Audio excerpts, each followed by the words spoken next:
എന്തൊക്കെയുണ്ട് വിശേഷം? എല്ലാവരും സുഖമായിട്ടിരിക്കുന്നു എന്ന് വിചാരിക്കുന്നു. അപ്പോൾ ഇന്നത്തെ നമ്മുടെ വീഡിയോ ഒരു കുക്കിംഗ് വ്ളോഗാണ്. എന്താ നമുക്കിന്ന് പനീർ റൈസ് ഉണ്ടാക്കാം. പനീർ കൊണ്ട് എന്തെങ്കിലും റൈസ് ഉണ്ടാക്കാം.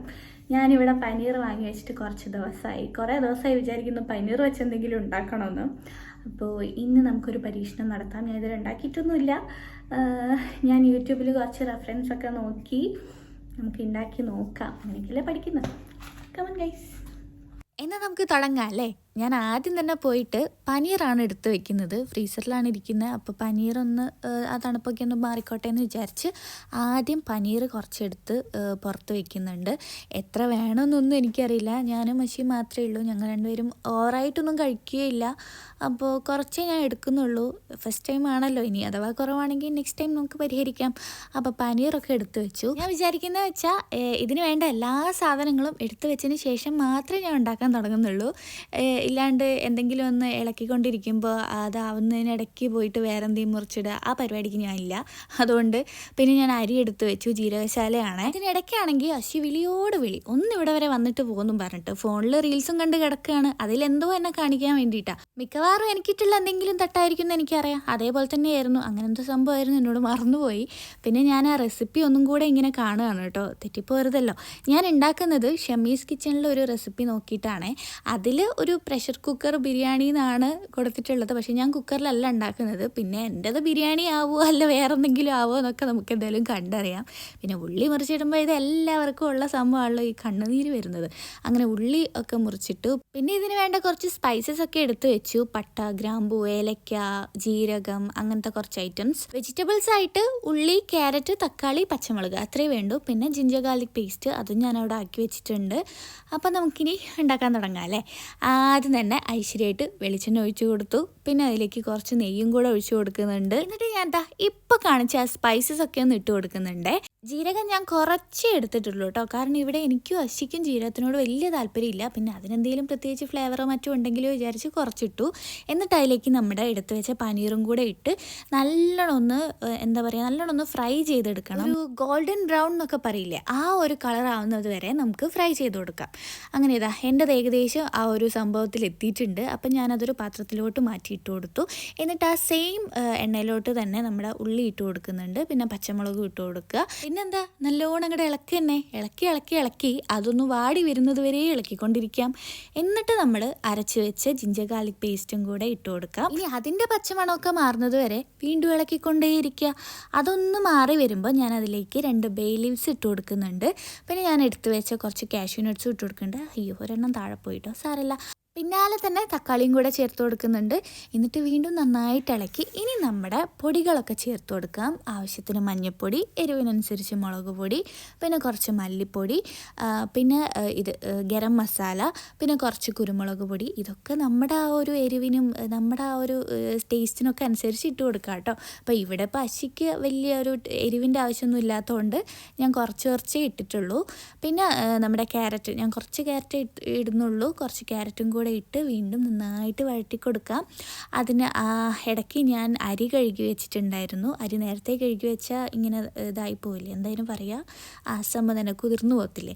അപ്പോൾ തൊട്ട് മുന്നെയാണ് ഞാൻ അരി കഴുകിയത്. അരിയും കൂടെ ഇട്ട് ഒന്നും കൂടെ നന്നായിട്ട് ആ അരിയൊക്കെ നല്ലോണം ഒന്ന് ചൂടായി വരണം. അരി ചൂടാവുന്നത് വരെ നല്ലോണം ഇളക്കി കൊടുക്കുക. കരിഞ്ഞു പോരുത് കേട്ടോ. അതിനിടയ്ക്ക് ഒരാൾ വന്ന് എന്നെ കെട്ടിപ്പിടിക്കുന്നൊക്കെ ഉണ്ട്. സ്നേഹപ്രകടനം എന്താണോ എന്തോ, ഇന്നെന്തോ സന്തോഷത്തിൽ നല്ല മൂഡിലൊക്കെ ആണ്. അപ്പം ഞാൻ പറയുമായിരുന്നു എന്നെ കഴുത്ത് ഞെരിച്ച് കൊല്ലല്ലേ എന്ന്. അപ്പോൾ വിട്ടേച്ചു. അങ്ങനെ എൻ്റെ അടുത്ത് വന്ന് കുറേ കഥയൊക്കെ ഇങ്ങനെ പറഞ്ഞുകൊണ്ടിരിക്കുന്നുണ്ട്. പക്ഷേ എനിക്കത് ഇഷ്ടമാണ് കേട്ടോ. നമ്മളിങ്ങനെ കിച്ചണിന്നൊക്കെ പണിയെടുക്കുന്ന സമയത്ത് നമ്മുടെ അടുത്ത് വന്ന് സംസാരിക്കുകയും നമ്മുടെ അടുത്ത് വന്ന് നിൽക്കുകയൊക്കെ ചെയ്യുമ്പോൾ നമുക്കൊരു സന്തോഷമായിരിക്കും. എന്നിട്ട് നമ്മൾ അരി വേവാനുള്ള വെള്ളം കൂടെ ഒഴിച്ചു കൊടുക്കുക. 1 കപ്പ് അരിക്ക് 1.5 കപ്പ് വെള്ളം എന്ന രീതിയിലാണ് കേട്ടോ എടുത്തിട്ടുള്ളത്. എന്നിട്ട് വേണം ഇതിനൊക്കെ ആവശ്യത്തിനായിട്ടുള്ള ഉപ്പിട്ട് കൊടുക്കാൻ.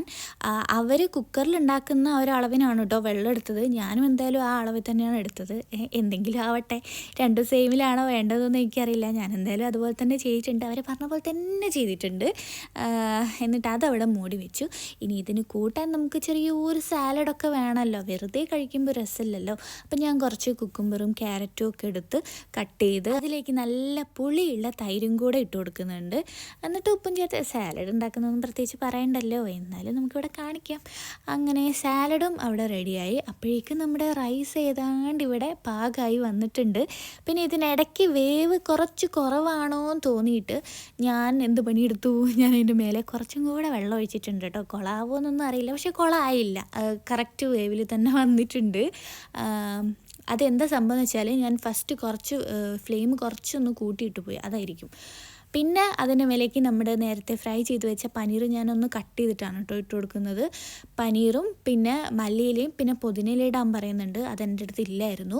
പിന്നെ അതിന് മേലെ കുറച്ച് നെയ്യും കൂടെ ഇട്ട് നന്നായിട്ട് ഇളക്കി മിക്സ് ചെയ്ത് നമ്മുടെ ബിരിയാണി ഇവിടെ സെറ്റായിട്ടുണ്ട്. പനീർ ബിരിയാണി. ആഹാ, നല്ല സ്മെല്ലൊക്കെ വരുന്നുണ്ട്.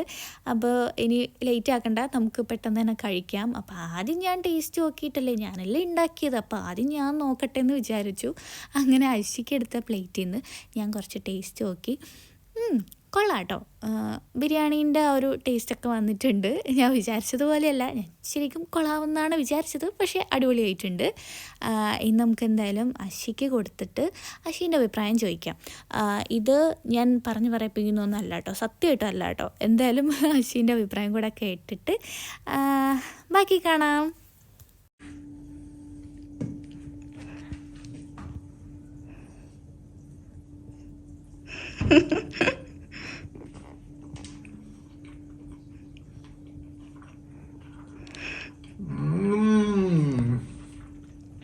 നല്ല ടേസ്റ്റ് ഉണ്ട്, നല്ല ടേസ്റ്റ് ഉണ്ട്.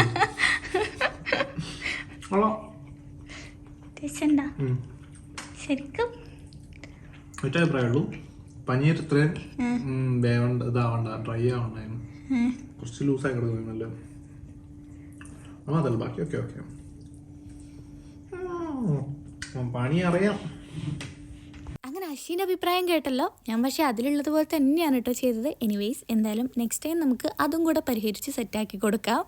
അപ്പോൾ എനിക്ക് സന്തോഷമായി, തൃപ്തിയായി. ഇനി ഞാനും പോയി കഴിക്കട്ടെ. അപ്പോൾ ടാറ്റാ.